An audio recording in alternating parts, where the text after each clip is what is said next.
निर्गुण व्यापकं ब्रह्मवेदस्वरूपम्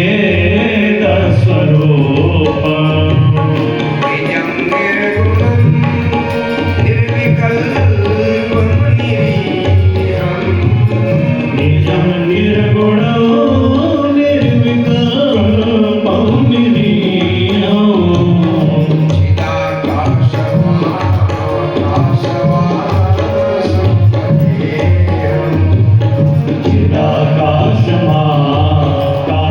चिदाकाशवासं भजेऽहम्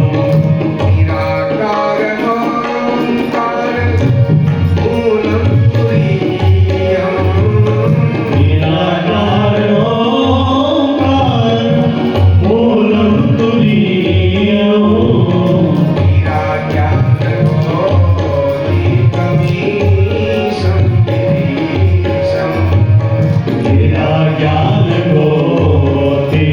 गिराज्ञानगोतीतमीशं गिरीशम्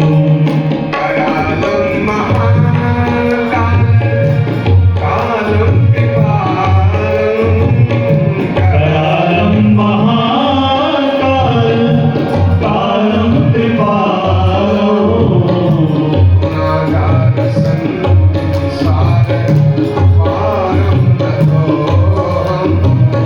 गुणागार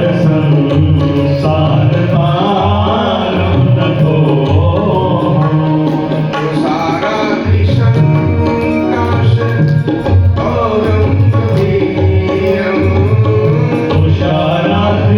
तुषाराद्रिसङ्काश गौरं गभीरम्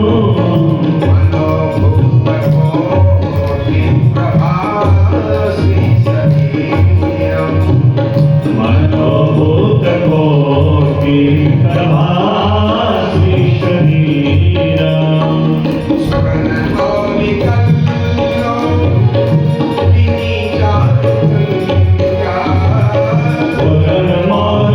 पुनर्मौलिकल्लो लिनिचारुगङ्गा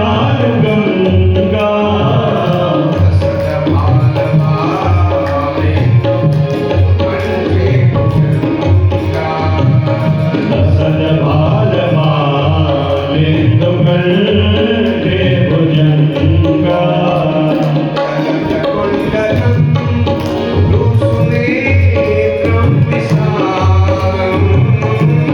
जलकुण्डलं मृत्सुनेत्रं विशालम्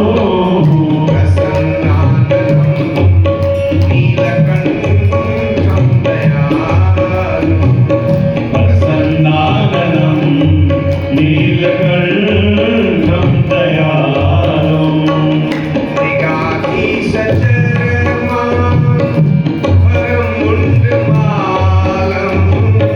जगाधीश चरमा परमुण्डमालम्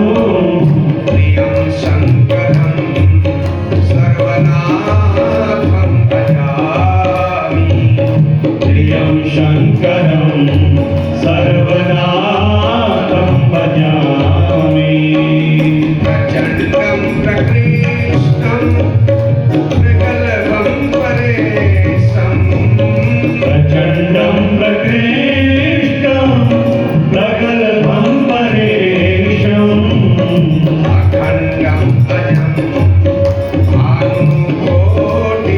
भानुकोटिप्रकाशम् अखण्डमजं भानुकोटिप्रकाशम्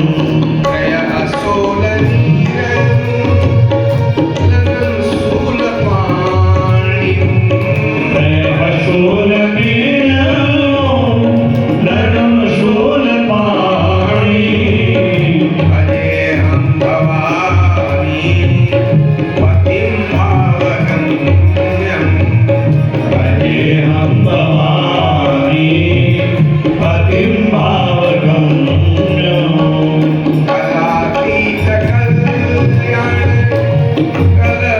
कलपन्तकारि कलातीतकल्याण कल्पान्तकारि सदा सज्जनानन्द राधा मुरारी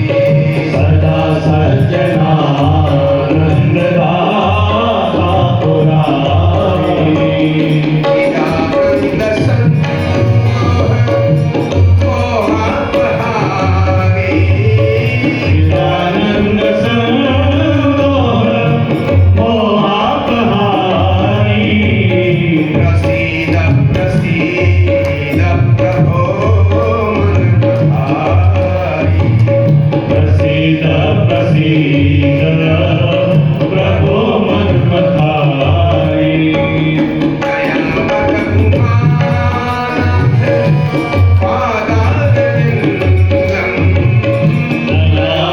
उमानाथ पादारविंदम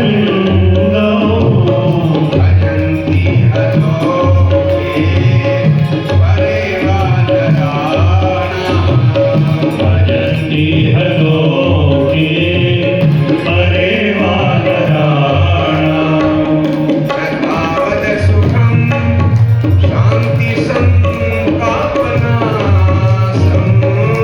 तावत् सुखं शान्ति संतापनाशो प्रसीद प्रभो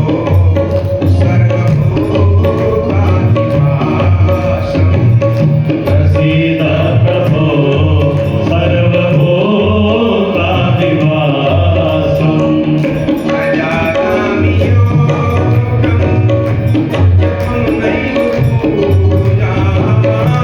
जयामि योगं जपं नैव पूजा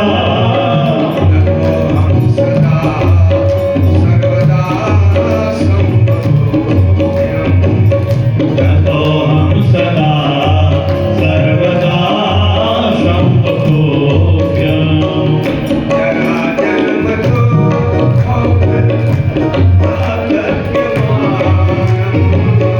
जरा जन्मतो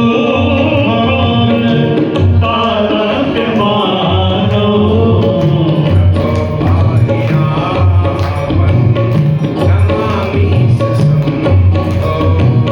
प्रभो पायापं नमामि शशम्भो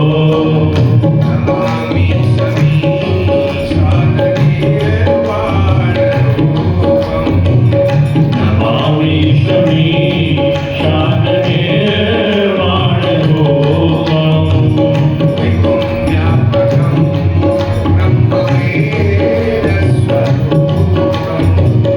एवं व्यापकं ब्रह्मवेदस्वरूपम्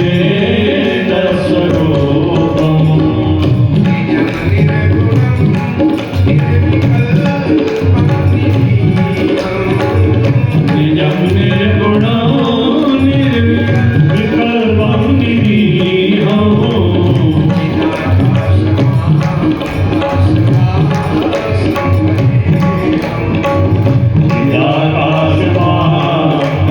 काशवासं भजे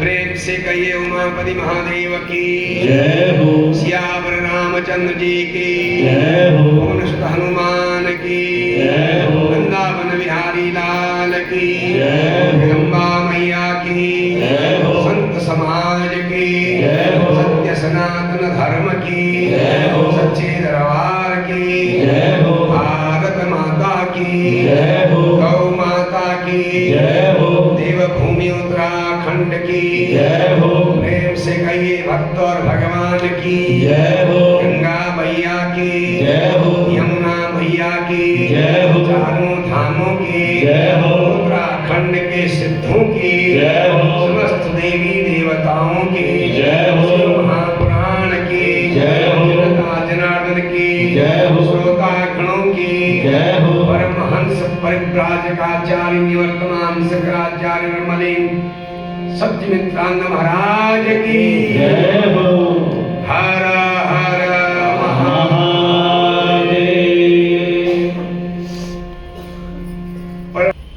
कलि कलुष विनाशिनी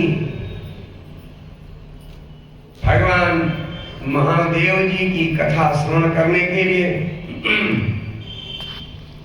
कथा मंडप में विराजमान महंत जी तथा स्वामी जी महाराज, हमारे यजमान गुप्ता जी तथा हमारे शर्मा जी पांडे जी, विद्वत समाज, भक्तिमयी दयामयी माताओं बहनों, परब्रह्म परमेश्वर की अनुकंपा से शिव महापुराण कथा का सप्तम दिवस का आरंभ होता है। जीवन वास्तव में भगवत कृपा के अनुभव के लिए है। हमारे अंदर विराजमान भगवान शिव जी के अनुभव के लिए, हम उसे प्राप्त करने के लिए हम इस संसार में आते रहते हैं। ये मनुष्य शरीर, जैसा शास्त्रों में कहा है, अनेक जन्मों के सत्कर्मों से प्राप्त होता है।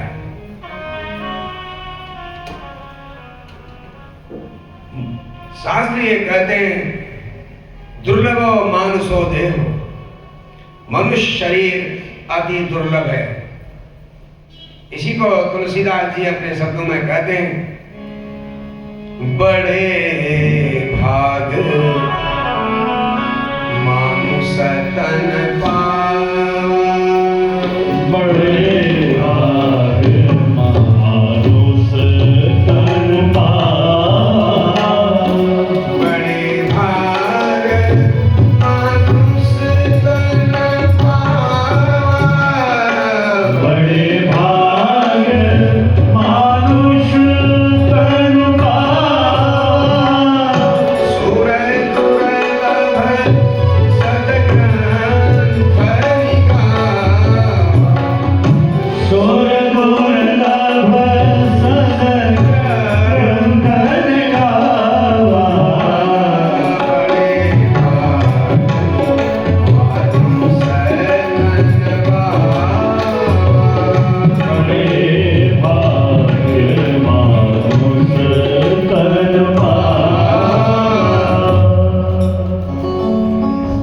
हमारा जीवन बहुत ही सौभाग्य से प्राप्त होता है और संसार में आकर हम जो हमारा लक्ष्य है उससे प्रायः भटक जाते हैं। भगवान की स्मृति के बजाय हमें संसार के सुखों की स्मृति बनी रहती है और हर क्षण सुखों के बारे में सोच सोच करके हम उदास रहते हैं कि हमारे पास ये नहीं हुआ, हमारे पास वो नहीं हुआ। कितना भी होता जावे तब भी परेशानी बनी रहती है।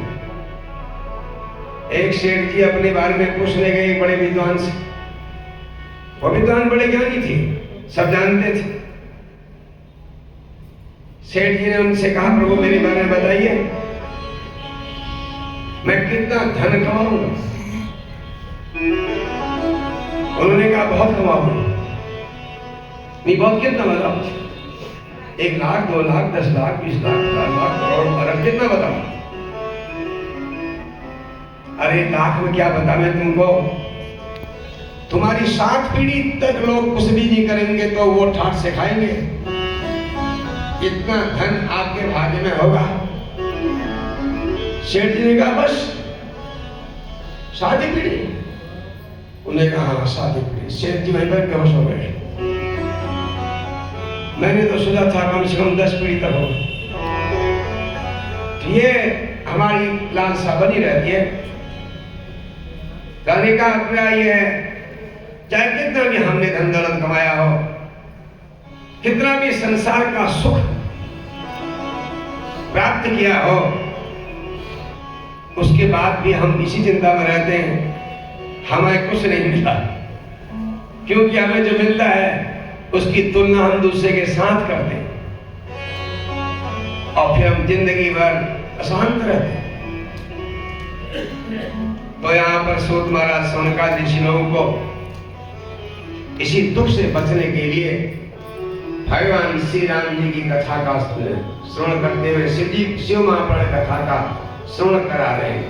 हम भी कथा करते करते राम कथा में पहुंच जा रहे हैं। क्या होता है, फिर राम कथा करनी पड़ती है। तो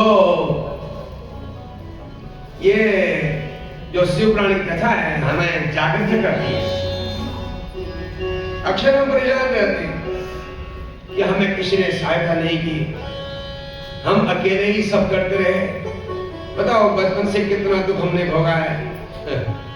अब भाई तुम अकेले आए हो तो दूसरा तुमको कौन सहायता करेगा? इस संसार में सुख दुख भोगने के लिए, पाप पुण्य भोगने के लिए, स्वर्ग और नरक जाने के लिए कोई सहायता नहीं करता। खाली एक ब्रह्मनारायण रहता है, देखो उनको सहायता मिल रही है, हमें किसी को भी नहीं मिलती।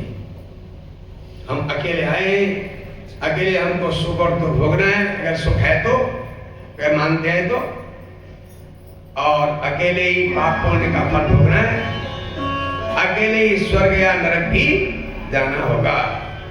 इसलिए अकेले में ही आनंदित रहिए, स्वयं में आनंदित रहिए। हजारों लाखों के बीच में रहते हुए अपने को अकेला समझिए, लेकिन आपके साथ तो भगवान है ना, अकेले कहाँ हैं आप? सांसारिक दृष्टिकोण से दुख का कारण है कि हम अकेले हैं, हमें कोई सहयोग नहीं करता। सारे देवी देवता तो हमारे शरीर के अंदर बैठे हुए हैं। आइए, 100 आदि ऋषि लोगों ने प्रश्न किया, हे भगवान अब मैं ये बताइए, हमारे सनातन धर्म में पंच देवताओं की पूजा होती है, इसलिए हमारे यहाँ मुख्यतः सनातन धर्म में 5 संप्रदाय होते हैं। एक गणेश जी की उपासना करने वाले गणपत्य कहे जाते हैं, भगवती की उपासना करने वाले शाक्त कहे जाते हैं, शिव जी की उपासना करने वाले शैव कहे जाते हैं, विशेष तौर से विष्णु भगवान रामकृष्ण की उपासना करने वाले वैष्णव कहे जाते हैं, और सूर्य भगवान की मुख्यतः पूजा करने वाले सौर कहे जाते हैं। सभी संप्रदाय वाले सभी देवताओं को मानते हैं। गणेश जी की उपासना करने वाले भगवती, दुर्गा, शिव, विष्णु, सूर्य सबको मानते हैं, लेकिन प्राथमिकता अपने इष्ट की रखते हैं। तो हमारे यहाँ जो है गणेश जी के विशेष उपासक महाराष्ट्र वाले राज्य में होते हैं, इसलिए वहां पर जो है गणेश जी के विशेष पर्व मनाए जाते हैं, और गणेश जी का विशेष मंदिर भी वहां है। अब वहां के हिसाब से लोग यहाँ भी करने लगे हैं, वो जो क्या होता है उसको गणेशोत्सव, लेकिन यहाँ समुद्र है नहीं, और यहाँ गोला नदी में ऐसे ही लुढ़का देते हैं मूर्तियों। अजली में वो गणेश जी की पूजा महाराष्ट्र के लिए है, यहाँ तो गणेश जी की पूजा रोज हम करते ही हैं। जो उत्सव मनाने की बात है, बनाना ही हो तो गणेश जी की छोटी मूर्ति रखें, फिर उसको अपने घर में रखें। ऐसे वहाँ लुढ़काए करके गौला नदी में जहाँ तहाँ किसी का हाथ टूटा है, किसी का सिर टूटा है मूर्तियों का, वो हम नकल करते हैं। गणपतियों का स्थान है महाराष्ट्र, शाक्तों का स्थान है कामरूप असम, अन्य जगह भी है, लेकिन मुख्यतः हर देवताओं का स्थान पूरे विश्व में है, पूरे भारतवर्ष की कण में है, लेकिन मुख्यतः भगवती के उपासक आपको कामरूप देवी से कहते हैं। कामाख्या देवी जहाँ है वो पूरब जो क्षेत्र है हमारा आसाम है, और सौर सूर्य के उपासक कहाँ है?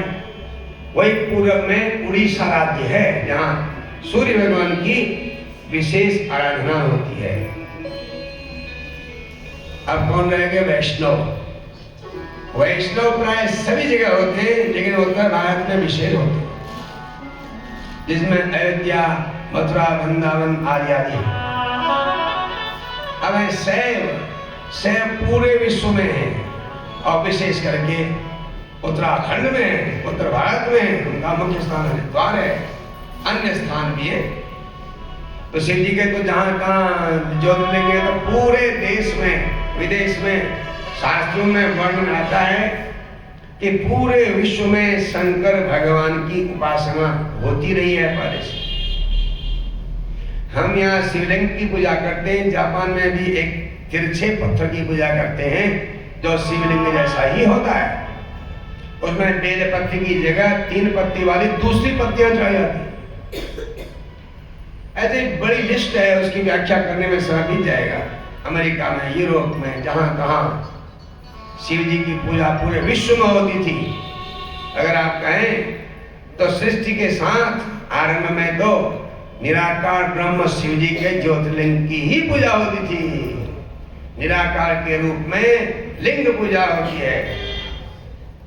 सज्जनों, ये पंचदेव जो है, इसका मतलब ये नहीं है कि हम शिव जी को पूजते हैं दूसरे नहीं होते, ऐसा नहीं होता। पांच के पांच देवता हैं, यहाँ पे इसको बोलते हैं पंचायतन, पंचायतन पूजा। तो शौनकादि ऋषि लोगों ने पूछा, गणेश तत्र पंतो ही पूज्यो जातः कथं प्रभो, को वा गणपतिश्चायं कस्य पुत्र कुतो पुत्र कुतो बलम। भगवान ये बताइए, ये जो पांच देवता हैं उनमें गणेश जी सबसे श्रेष्ठ कैसे हो गए? औरों के बारे में तो हम जानते हैं, लेकिन गणेश जी के बारे में नहीं जानते। और इतने महान देवताओं की पंक्ति में गणेश जी का पूजन सबसे पहले क्यों होता है? ये किसके पुत्र थे और इतने बलवान कैसे हुए, ये हम सब जानना चाहते हैं। तो सूत जी ने कहा, उद्वाइते शिवे चात्रो कैलासे जगते सती कियता चैव कालेन जया च विजया सती सखी। जब शंकर भगवान का विवाह पार्वती के साथ हो गया और देवी पार्वती के साथ शंकर भगवान कैलाश पर्वत में विराजमान हुए, पार्वती की वो दो सहेलियां उनके साथ रहती है जिनका नाम जया और विजया है। एक बार जया और विजया के साथ देवी पार्वती बातचीत कर रही थी। ये संसार की बड़ी विशेषता है, हमारी देवियां जो हैं वो कहीं भी बातचीत कर लेती, चाहे सड़क में हो, रोडवे स्टेशन में हो, बस स्टेशन में हो, ट्रेन में हो, हवाई जहाज में हो, कहीं हो, महिला अपना परिचय बना लेती, उनमें कितना अहंकार नहीं होता। वो गरीब महिला से ही बात कर लेती है और अपने बराबरी वाली से भी कर लेती है, और बड़ी धनवान होंगी वो भी कर लेती है, जिससे उनका ब्लड प्रेशर हाई नहीं होता, कम होता है। और पुरुष जो है वो तो एकदम गंभीर बने रहते हैं। बस स्टेशन में, रेल में जो बैठ गए तो फिर तो बिल्कुल सावधान रहते हैं, लेकिन मैंने परिचय कर लेती हूँ। तो सज्जनों, देवी पार्वती जया और विजया के साथ बातचीत कर रही थी। जया और विजया ने एक बात कही पार्वती जी से, कहा देखो पार्वती, शंकर भगवान के तो बहुत सारे गण हैं, पर्वत, नंदी, भृंगी, ऋति, तुंडी आदि, लेकिन वो गण जो है ना हमारे काम कम आते हैं, आपके काम कम आते हैं। जब आपको जरूरत होती है तब वो मिलते नहीं। इसलिए एकश्चैवास मदीयो वै रक्षणीय स्त्रियानघे। हे पार्वती माँ, एक भक्त आपके साथ भी होना चाहिए, और वो ऐसा भक्त होना चाहिए कि हर समय आपके पास रहे और आप उसको आदेश दे सकें, जाओ ये करो वो करो, फूल लाओ जल लाओ, बाकी सब।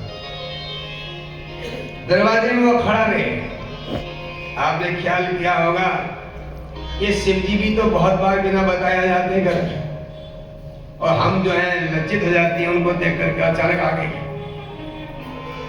तो इसलिए कोई गण आपका तो होना चाहिए। ये बातें चली रही थी। उसी समय वो सखियों के साथ साथ देवी पार्वती स्नान कर रही थी, तो शंकर भगवान आ गए, नंदी को डांट लगा करके दौड़ करके आए और सीधे स्नानागार में ही जाने लगे। तो पार्वती के मन में विचार आया, सहेली ने तो ठीक ही कहा, अगर हमारा एक गण होता वो दरवाजे में शिव जी को रोक लेता और कहता हमारी माँ स्नान कर रही है, अभी आप अंदर मत जाओ। तो देखिए पार्वती के मन में ये विचार आ गया, पंकम उत्तार्यते नैव निर्ममे पुत्रकम शुभम। ये विचार करते हुए देवी ने करयोर जल संभवम पंकम उत्तार्य, मिट्टी को लेकर के, कहीं कहते हैं शरीर के मैले को लेकर के, एक सुंदर जो है बच्चे की आकृति बनाई, छोटे मिट्टी का सुंदर, उसमें हाथ भी बनाए, पाँव भी बनाए, आंखें बनाई, कान बनाए, सब सुंदर बना रखे। ये बिल्कुल निर्दोष था, सुंदर दिख रहा था। उसके अवयव, उसके अंग प्रत्यंग बिल्कुल बन गए थे। और देवी पार्वती ने उसमें प्राण सिंचन कर दिया, प्राण सींच दिए। और शक्ति है, आदि शक्ति है। तो छोटा बच्चा माँ के चरणों में प्रणाम करने लगा और कहने लगा, माता आदिश्यताम, माँ आदेश दीजिए मैं क्या करूं। उसी में पार्वती जी ने उसको सुंदर आभूषण पहना दिए, मालाएं पहना दी, मुकुट पहना दिया और उस सुंदर बच्चे को अपने छाती से, हृदय से लगाया और कहा, तुम मेरे पुत्र हो और मेरे हो, तुम्हारे अलावा यहाँ पर कोई दूसरा नहीं है हमारा पुत्र, इसलिए अब तुमको ये काम करना है, दरवाजे में खड़ा रहना है और जो कोई आए उसको अंदर नहीं आने देना है, द्वारपाल बना दिया। और वह हाथ जोड़ के प्रसन्न मुख वाला बालक द्वारपाल बन गया पार्वती जी का। अब दरवाजे पर खड़ा है, कोई भी आवे उसको रोकता है, महाराज कहाँ जा रहे हैं, हमारी माँ अभी भोजन बना रही है, अभी स्नान कर रही है, वो हर वक्त रोकता था सब। एक दिन की बात है, अपने पुत्र को दरवाजे में पहरेदार बनाकर पार्वती माता स्वयं स्नानागार में जाकर के स्नान करने लगी। स्नानागार समझ रहे होंगे आप, जिसमें स्नान होता है। अब आजकल उसका नाम वॉशरूम हो गया है। पहले एक दिनों बाथरूम था, अब बाथरूम से वॉशरूम हो गया, बदलते रहा है। तो स्वयं देवी स्वयं च मदनार्थम सा स्थिता च सखी संयुता, स्वयं अपनी सखियों के साथ स्नान करने के लिए स्नानागार में चली गई। तस्मिन्नैव काले तु शिवो द्वारि समागतः गणैः सार्धं समायातो द्वारि च प्राविशत्यदा। अब देखिए संयोग, देखिए पार्वती स्नान कर रही है सहयोगियों के साथ। एतस्मिन्नैव काले तु, इसी समय शिवो द्वारि समागतः, शंकर भगवान दरवाजे पर आ गए। उनके साथ गण भी थे और सीधे अंदर जाने लगे जहां पार्वती स्नान कर रही थी। बच्चे ने उनको रोका, रुको। उसके हाथ में पार्वती जी ने एक डंडा दिया था। बच्चा था तो उम्र का बहुत कम, लेकिन भगवती की कृपा से वो 12 वर्ष का जैसा दिखता था।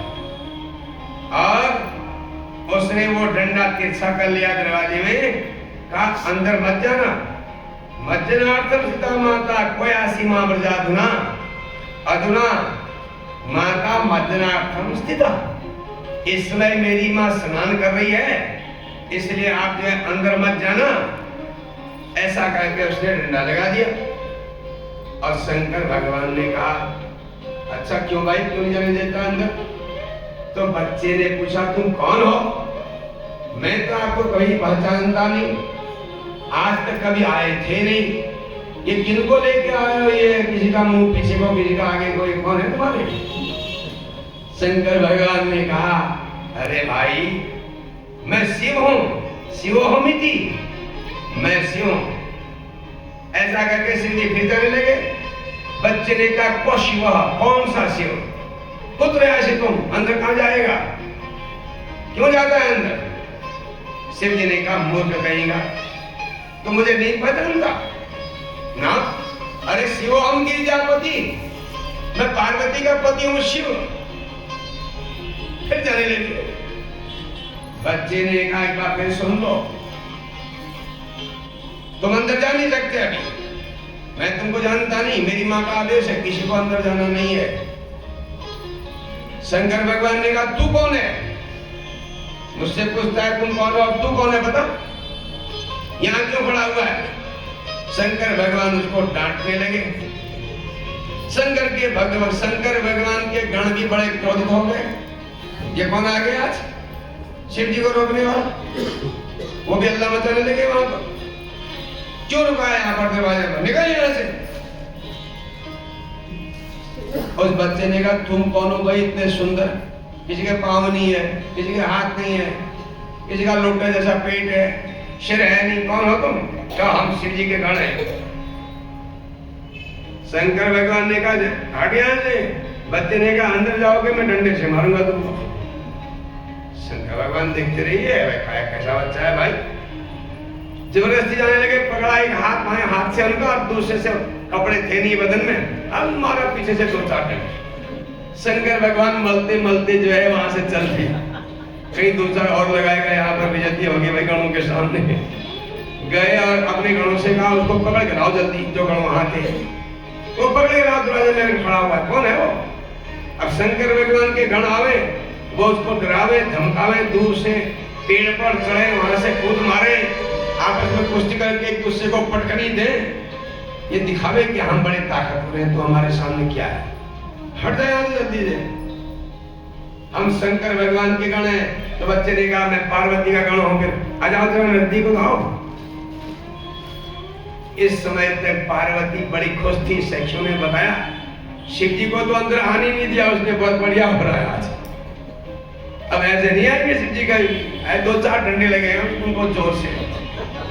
वो बेचारे चुपचाप अपने मलते हुए चले गए अपने बदले को। अब नहीं आएंगे। पार्वती मानी मन को बस रही। पार्वती ने दे दिया एक परिक माने 2 धारा, जिसकी इधर भी धारा होती है और इधर भी धारा होती है। ऐसे इसको कहा इसको पकड़ ले, अगर कोई आएगा ज्यादा जिद करेगा चला देना इसको। बच्चे ने डंडा रख दिया किनारे में और 2 धारा हाथ में ले लिया और कहा भैया तुम इतने बड़े सुंदर, आओ तो नजदीक आओ, उधर कुश्ती लड़ रहे हो मेरे पास आओ।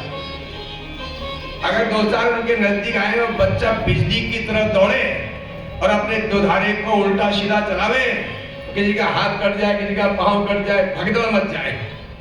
बड़ी देर तक वो कोशिश करते रहे लेकिन उनका बस न चला और लौट के शिव जी के पास। कहा पकड़ के नहीं लाए? कहा महाराज वो कहाँ पकड़ के लाए, गण भी जान रहे थे, खुद को मार खा के आए हैं और हमसे कहते हैं पकड़ के नहीं लाए। प्रभु वो तो हाथ नहीं आता, उस देखो किसी के पांव कट गया, किसी का हाथ कट गया, तो बस की आ गए हमें। आप बड़ी समस्या हो गई। तो देवर्षि नारद जी देख रहे थे सारा तमाशा और बिना बजाते हुए वैकुंठ लोक में गए। भगवान विष्णु जी से बातचीत हुई। विष्णु भगवान से कहा शिव जी तो बड़ी विपत्ति में पड़े, उनको तो शनि लग गया है पूरा, ऐसा लगता है। वो तो अपनी घरवाली से भी बात नहीं कर सकते। क्यों, क्या हुआ? कहा पार्वती जी जहाँ रहती है दरवाजे में बाहर ही द्वारपाल खड़ा है, वो शिव जी को अंदर जाने नहीं देता। एक बार शिव जी बड़ी कोशिश कर रहे थे, डंडे खा के भाग गए थे, तो बड़ा दुख है उनके सामने। शिव जी ने की बात सुन करके विष्णु भगवान को बड़ा आश्चर्य हुआ, ऐसा कैसे हो सकता है? हाँ ऐसा ही है महाराज। ब्रह्मा जी के पास गए, वहां भी कह दिया इंद्र वरुण कुबेर हम जहां तहां का आए और सब लोग शिव जी की खबर करने पहुंच गए कैलाश। हुआ क्या वास्तव में? तो वहां बड़ी भीड़ लग गई। शंकर भगवान के दर्शन करके कहा प्रभु बताएं क्या बात है? हमने तो सुना है आप अपनी पत्नी पार्वती से भी अब मिल नहीं सकते, वहां तो कोई द्वारपाल खड़ा है। तो आपको किसने बताया? नारद जी ने बताया। हाँ है तो सही, लेकिन आपको आने वाले कष्ट होता, इतनी बड़ी समस्या थोड़ी है। तब तक नारद जी आ गए, उन्होंने कहा ऐसे ही कहते वहां मार खा के आए हैं और कहते इतनी बड़ी समस्या नहीं है।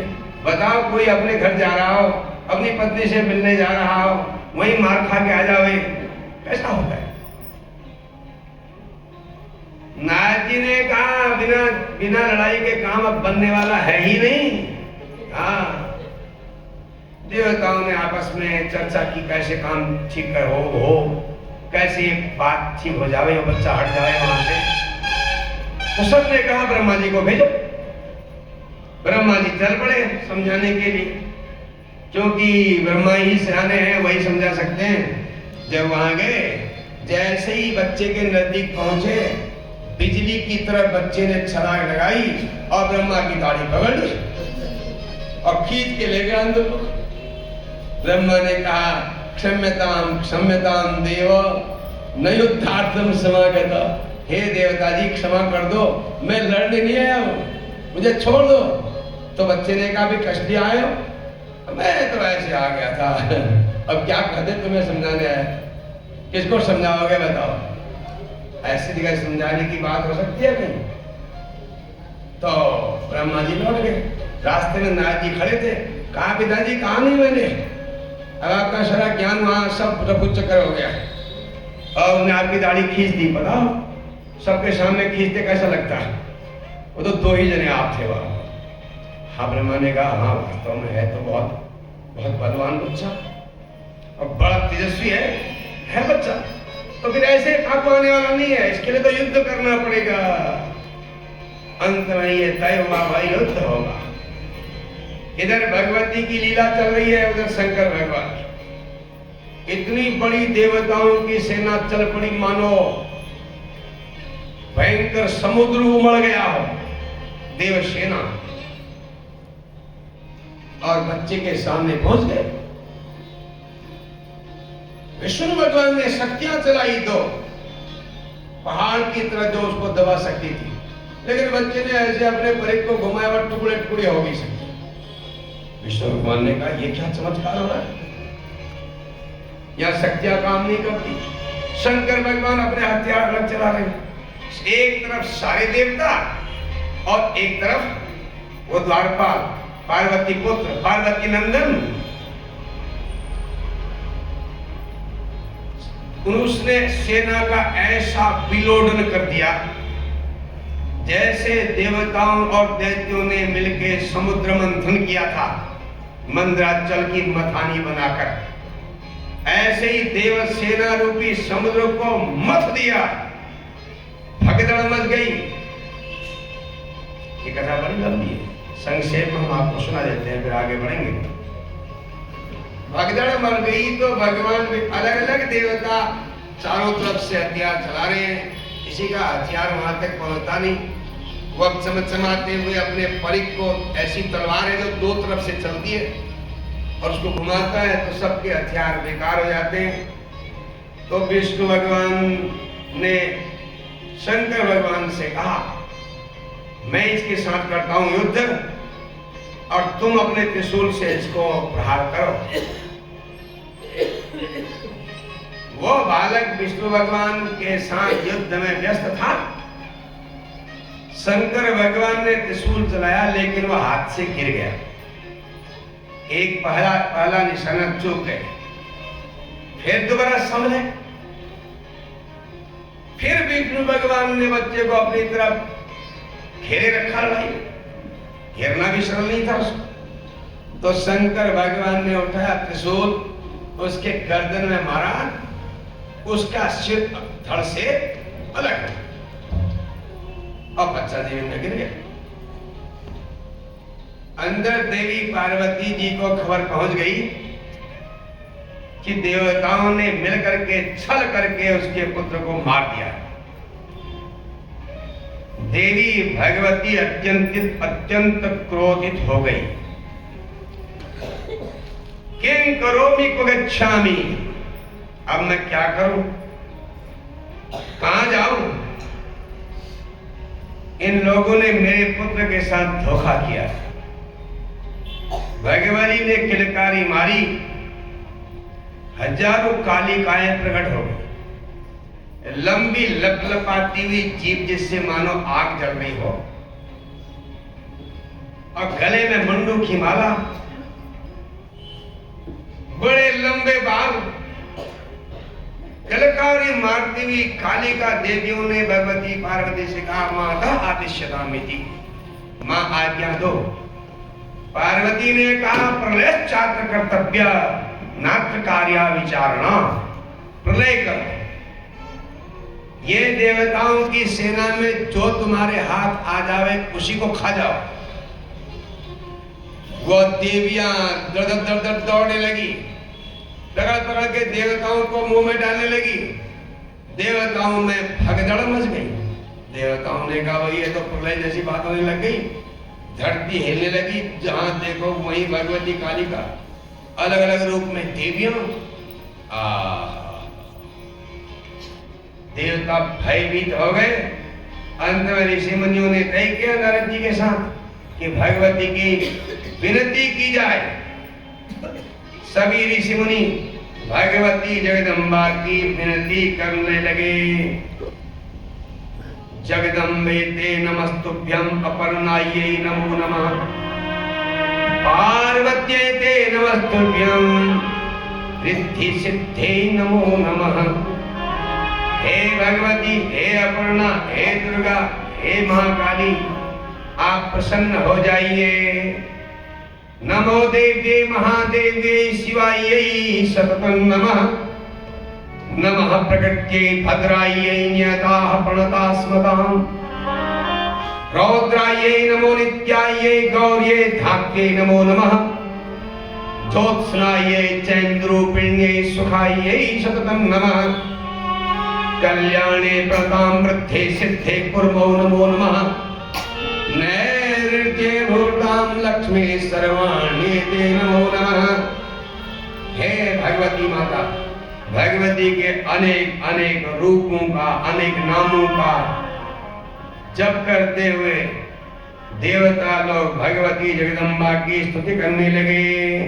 चंडिकायै नमस्तुभ्यं, कात्यायन्यै नमोस्तुते, भद्रायै ते नमस्तुभ्यं, प्रकृत्यै ते नमो नमः। जब सभी देवताओं ने इस प्रकार विनती करके भगवती को प्रसन्न करने का प्रयास किया और भगवती ने कहा बताओ क्या चाहते हो। देवताओं ने कहा क्षम्यताम क्षम्यताम देवी संहारो जायते अधुना। हे माता, इस समय संहार हो रहा है, सबको ये कालिका देवी खा जा रही है, अब क्षमा कर दीजिए। ये सब आपकी ही तो प्रजा है, हम सब आपके ही तो बच्चे हैं मां। देवी पार्वती ने कहा मत्पुत्रो यदि जीवेत तदा संहरणं नहीं यथा च भवतां मध्ये पूज्योऽयं च भविष्यति। देखो देवता, अगर मेरा पुत्र जीवित हो गया तो ये संहार रुक जाएगा, इसलिए मेरे पुत्र को जीवित करो और सबसे श्रेष्ठ पूज्य मेरे पुत्र को आज से बनाओ, सर्वाध्यक्ष बनाओ, सबसे बड़ा। तो देवता लोग आपस में चर्चा करने लगे, बच्चे को जीवित कर देना चाहिए। तो बच्चे का सिर ढूंढने लगे, लेकिन सिर मिला ही नहीं। अप्सरो भिष्ट तद्धृतम्, अप्सराएं उसको ले गई, क्योंकि जब युद्ध चल रहा था आकाश में सारे अप्सराएं, यक्ष गंधर्व किन्नर विद्याधर वो सभी देख रहे थे युद्ध को, ऋषि मुनि भी। ऐसा युद्ध संसार में कभी हुआ ही नहीं। एक तरफ से बच्चा, दूसरी तरफ से देवताओं की सेना। देवता और दैत्यों के युद्ध तो देखे थे, लेकिन ऐसा कभी। और बच्चा इतना सुंदर था, उसके सुंदर रूप को देख करके अप्सराएं बहुत प्रसन्न हो गई। जैसे बच्चे का सिर धड़ से अलग हुआ, अप्सराएं उठा के ले गई। अब इतनी जल्दी क्या हो गई, तुरंत बच्चे को कैसे जीवित करें। अंत में देवताओं ने ये तय किया, पुत्रस्याम पुनर्यातः प्रथमं यः गच्छेत् तच्छिरश्च समानस्य योजनीयं कलेवरे। जाओ भाई, उत्तर दिशा की तरफ जाओ, जो पहले पहले इधर आते हुए मिल जाएगा रास्ते में, उसी का सिर काट लाओ और इसके धड़ पर जोड़ दो। तो वहां पहले पहले एक हाथी मिला, एक दंत का, जिसका एक दांत था उत्तर दिशा में, और उसी हाथी के सिर को धड़ से अलग करके देवता लोग ले आए और सभी देवताओं के सामने सन्मुख उनके परामर्श से उस हस्ती के सिर को, हाथी के सिर को उस पार्वती नंदन के धड़ से जोड़ दिया, उसके शल्य चिकित्सा कर दी, ऑपरेशन कर दिया, सील दिया।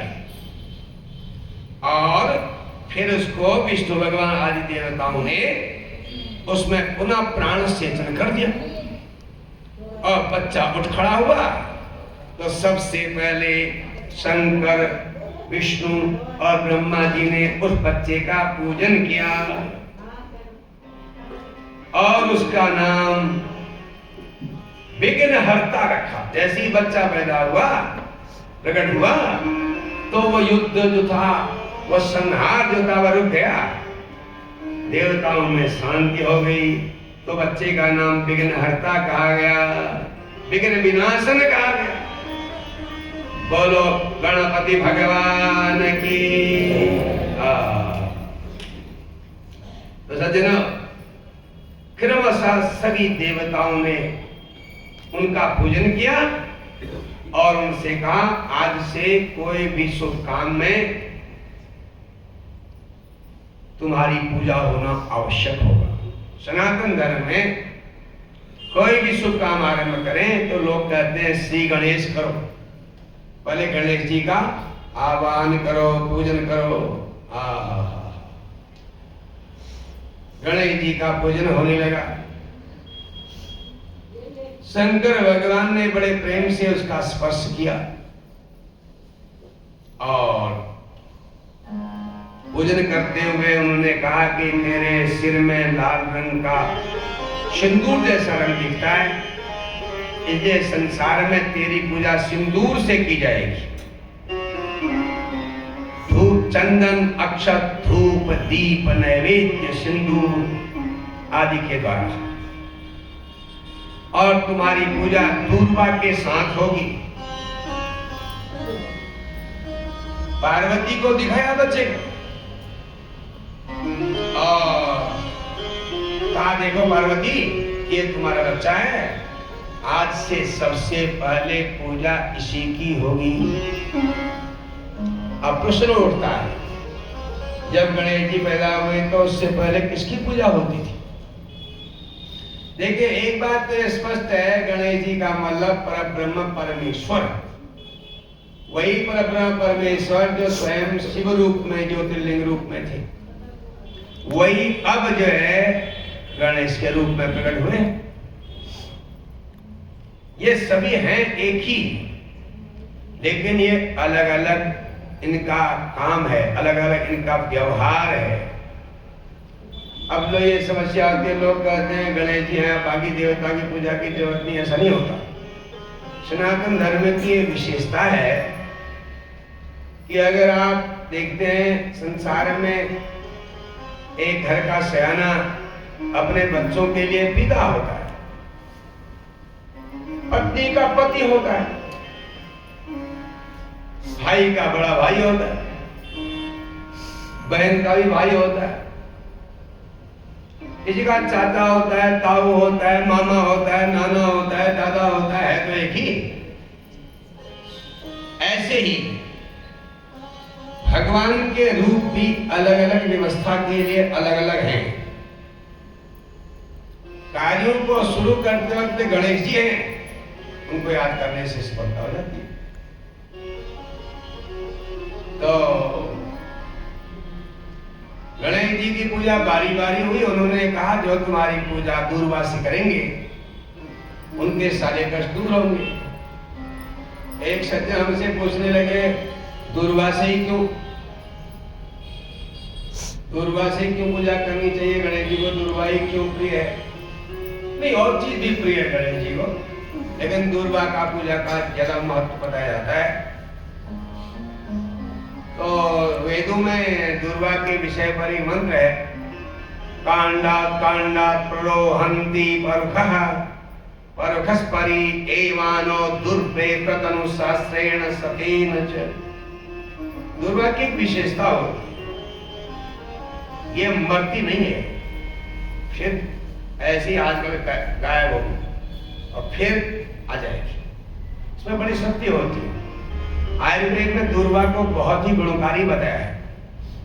आयुर्वेद ने बताया है कि अगर आपके पेट खराब हो गया हो, पेट रुकता न हो, तो दूध के मुलायम पत्तों को लगभग 50-100 पत्तों को आगे आगे के अंकुरों को पीस करके और उसका रस निकाल के पिलाइए पेट में।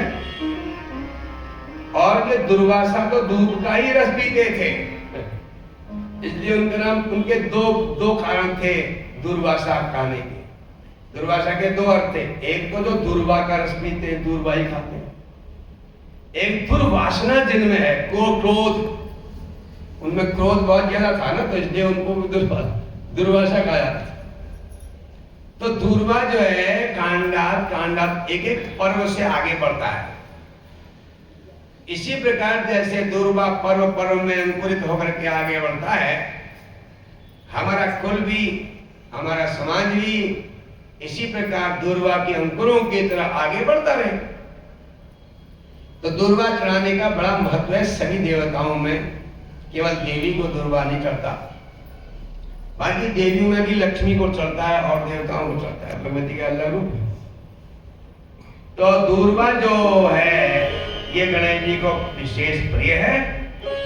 21 दुर्वा, 108 दुर्वा चढ़ाने का बड़ा महत्व है। दुर्वा कितना होना चाहिए इसमें ये भी लिखा हुआ है। दुर्वा कैसे होनी चाहिए? त्यग्राम मूल विवर्जिता। दो अर्थ है त्यग्राम के, एक तो 3 अंकुर हो, ऐसे पकड़ेंगे तो खिंच जाता है, वो बाहर आ जाता है, वो अंकुर दुर्वा का है।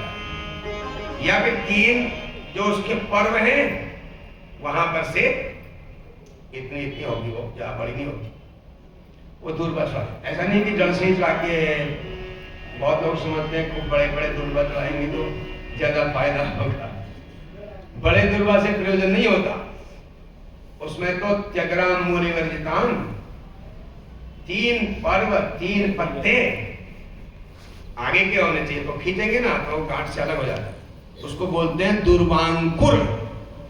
दुर्वा के अंकुर भगवान को चढ़ाए जाते हैं, त्यग्राम मूल विवर्जिताम। तो सज्जनों, अब प्रश्न ये भी है कि भाई उससे पहले किसका पूजन होता था? पूजन तो हमेशा गणेश जी का होता रहा है, लेकिन यहाँ पार्वती कहती है जैसे आज तक मेरी पूजा होती थी उसी ढंग से अब मेरे पुत्र की सबसे पहले पूजा होनी चाहिए। तो समझ लीजिए, गणेश जी की पूजा से पहले भगवती देवी की पूजा होती थी, अब गणेश जी के बाद होती है। पहले गणेश पूजा करते हैं, फिर षोडश मातृका पूजा करते नहीं करते? गौरी पद्मा सची मेधा सावित्री विजया दया देवसेना सुधा माता लोक माता धरती पुष्टि तुष्टि आत्मरक कुल देवता, ये षोडश मातृकाएं देवियां हैं। उसमें आता है गौरी पद्मा सची मेधा सावित्री विजया जया देवसेना स्वधा स्वाहा मातरो लोक मातरः धरती पुष्टि तथा तुष्टि आत्मनः कुल देवता गणेशेनाधिकाह्येता वृद्धो पूज्यास्तु षोडशः। अरे ना अंत में क्या है? गणेशेनाधिकाह्येता, एता गणेशेन, गणेश जी से जो अधिक है, जिनकी पूजा पहले गणेश जी से पहले होती थी, अब वृद्धो पूज्यास्तु षोडशः, अब ये वृद्ध हो गए। वृद्ध का मतलब दूसरे नंबर में आ गए। अब इनकी पूजा करो, तो गणेश जी की पूजा के बाद देवी की पूजा हो। उससे पहले गणेश जी के समय इस कल्प की बात चल रही है। ये ऐसे गणेश जी का बहुत सारी है। एक कल्प में गणेश जी का यहाँ पर तो एक दांत वाला हाथी मिला। पहले गणेश जी शंकर भगवान के द्वारपाल थे। एक बार परशुराम जी जो थे वो शंकर भगवान के दर्शन करने के लिए गए, तो गणेश जी ने अंदर जाने नहीं दिया उनको। परशुराम जी और गणेश जी का युद्ध हो गया, और युद्ध में परशुराम जी के फरसे से परशुराम जी ने गणेश जी का एक दांत काट दिया। ये कथा दूसरे कल्प की है, अलग अलग कल्पों की कथाएं हैं। तो गणेश जी सबसे श्रेष्ठ हो गए। इसलिए हर कार्य में पहले गणेश जी का पूजन करना चाहिए।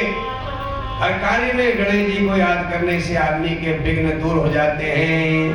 गणेश जी का नाम गणाध्यक्ष, विघ्न हर्ता, सुमुख, एक दंत, कपिल वर्ण, गजकर्ण, लंबोदर, विकट, विनायक, इस प्रकार के अलग अलग नाम हो गए।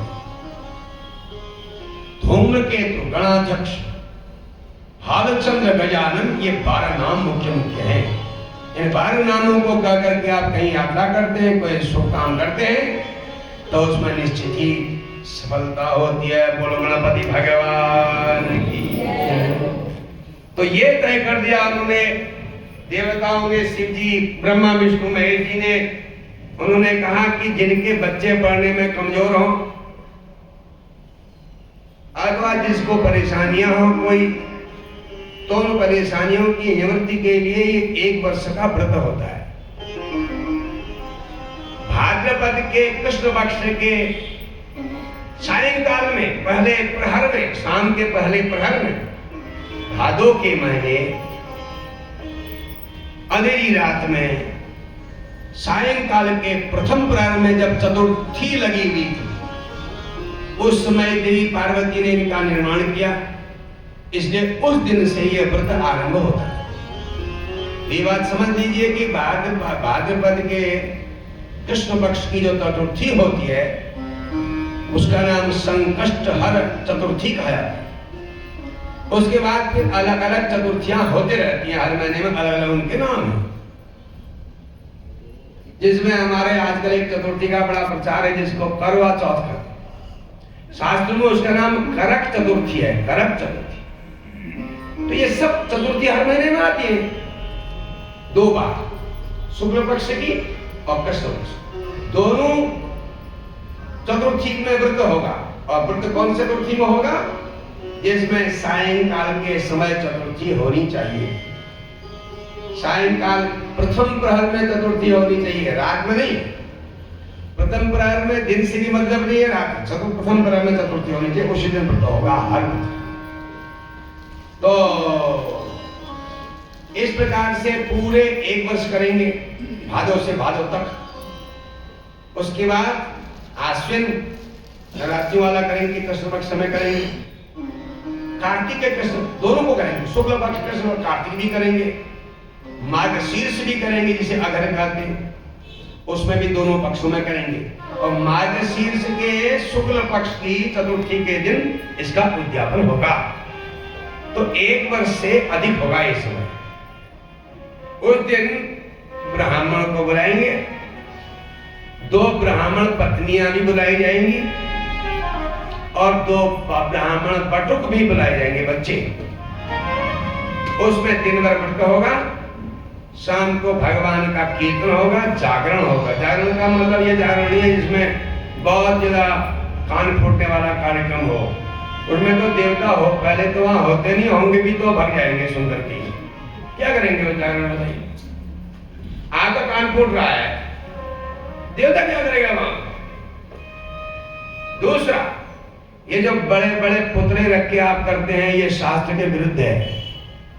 घर में बनावटी पुतले रखने से वहां भूत प्रेत आते हैं, गणेश जी तो नहीं आएंगे। इतने बड़े बड़े पुतले बना करके क्या हो रहा है? जागरण हो रहा है। ये कुप्रथाएं चल गई समाज में, नहीं बात। अरे जागरण करो, ढोलक बजाओ, हारमोनियम बजाओ, तबला बजाओ, बढ़िया मधुरे सुरीले ढंग से खुद गाओ ना। अरे आपको गाना नहीं आता, जिनको बुलाया उनसे गवाओ। तो ये कान फोड़ने वाला क्या मतलब है? उनमें पड़ोस वाला भी गाली बकता होगा रात भर, ने मेरी नींद तोड़ दी, खराब कर दी, अपने भी कान फोड़ने। अरे क्या हो रहा है? हमारा जागरण हो रहा है, तुम्हारा जागरण हो रहा है, तो उसके कान तो मत फोड़ो। सोचो जरा, विचार करो।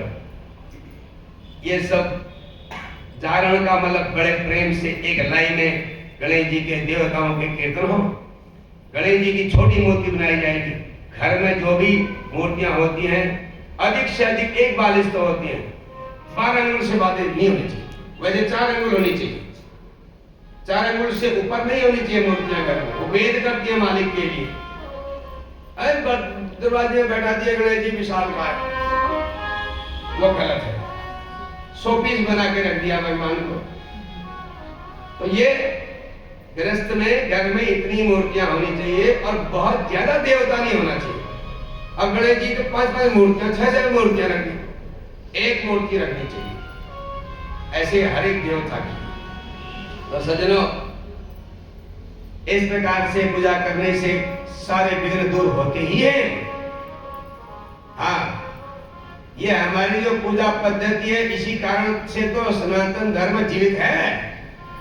ये तो पिछले सैकड़ों वर्षों से सनातन धर्म को मिटाने के लिए विधर्मियों के बड़े बड़े प्रयास हुए, लेकिन सनातन धर्म फिर उग गया।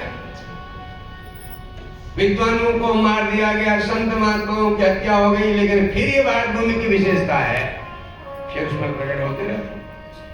तो इस प्रकार गणेश जी की पूजा करनी चाहिए। जो लोग गणेश जी का इस प्रकार से वर्षण व्रत करते हैं, गणेश जी की मूर्ति सोने की हो सकती है, तांबे की हो सकती है, चांदी की भी हो सकती है, मूंगे की भी होती है। मूंगे के गणेश विशेष माने जाते हैं। अगर कुछ उपलब्ध न हो तो सुपारी के गणेश बन जाते हैं, नहीं तो गोबर के भी गणेश बनते हैं। तो इस प्रकार से फिर वो ब्राह्मणियों को भोजन करावे और ब्राह्मण कुमारों को ब्राह्मण के साथ भोजन करावे, उनको दक्षिणा दें और तब कीर्तन करें तो उद्यापन हो जाता है साल भर में। और इसको करने से जिन बच्चों की बुद्धि कमजोर होती है वह तेज जाती है, होशियार जाते हैं। होशियार होने का मतलब उनका मन पढ़ाई में लगने लगता है, उनका मन मोबाइल फोन में कम लगता है, जैसे आजकल असुविधा होती है ना लोग, क्योंकि वो भगवान ऐसी समझ दे देते हैं। सारा खेल तो हमारे दिमाग का है ना, बुद्धि का।